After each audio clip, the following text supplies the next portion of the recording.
Thought process ये था कि मुझे करियर मेरा 26-27 साल का हो गया।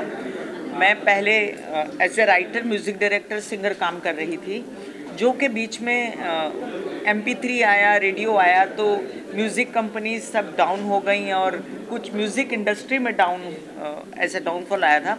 तो मुझे स्ट्रगल करना बहुत ज़्यादा पसंद नहीं था, जितना पहले काम मिल रहा था।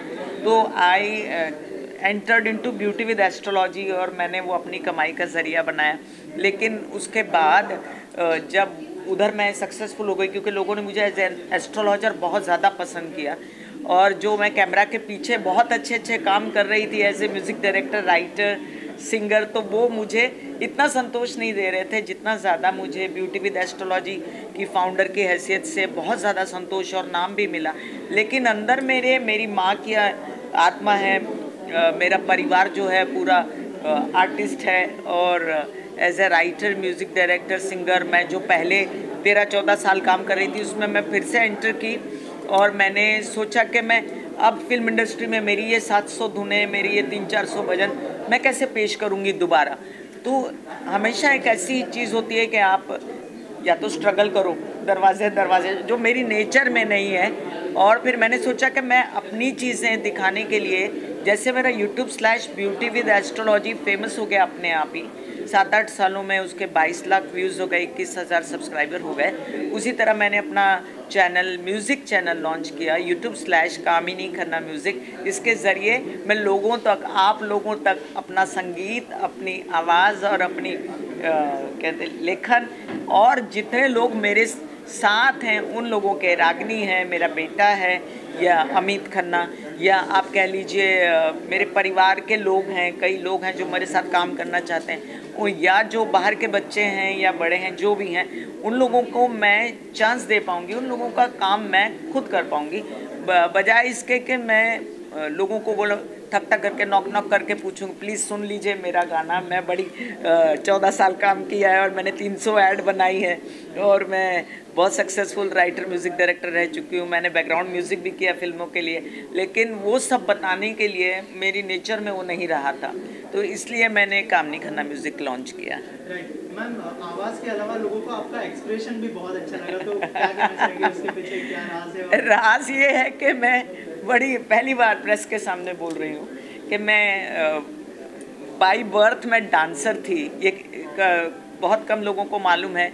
मैंने कम से कम 250-300 प्रोग्राम किए 3-4 साल की उम्र में एज ए डांसर, और सब जगह मुझे गोद में उठा के उस ज़माने में ले जाते थे और मुझे स्टेज पे खड़ा कर दिया जाता था और मेरे पॉकेट में पैसे ठूस दिए जाते थे और मैं डांस करके घर आ जाती थी। तो मेरे अंदर एक एक्ट्रेस छुपी हुई थी।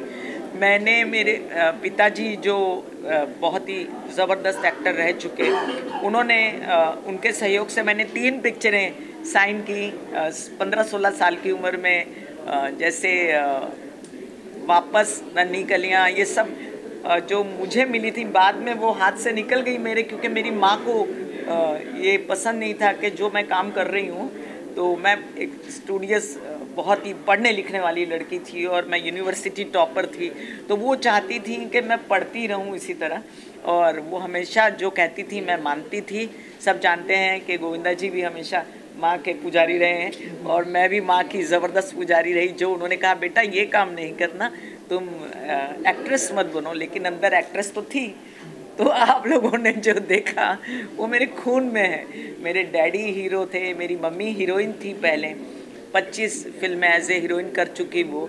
मेरे डैडी ने कई सारी फिल्में एज ए हीरो की। अब मेरे भाई गोविंदा जी, उनको तो कौन नहीं जानता, लीजेंडरी एक्टर हैं। तो मेरे परिवार में आप कहें एक्टिंग तो रक्त में बसी हुई है। कामिनी जी खून में है, आपने कहा, रागिनी को भी हम देखते आ रहे हैं जी। रिसेंटली गुड़गांव गई हुई जी। जिस तरह से इनोसेंस है फेस में, वो नजर आया था इस गाने के वक्त में जी।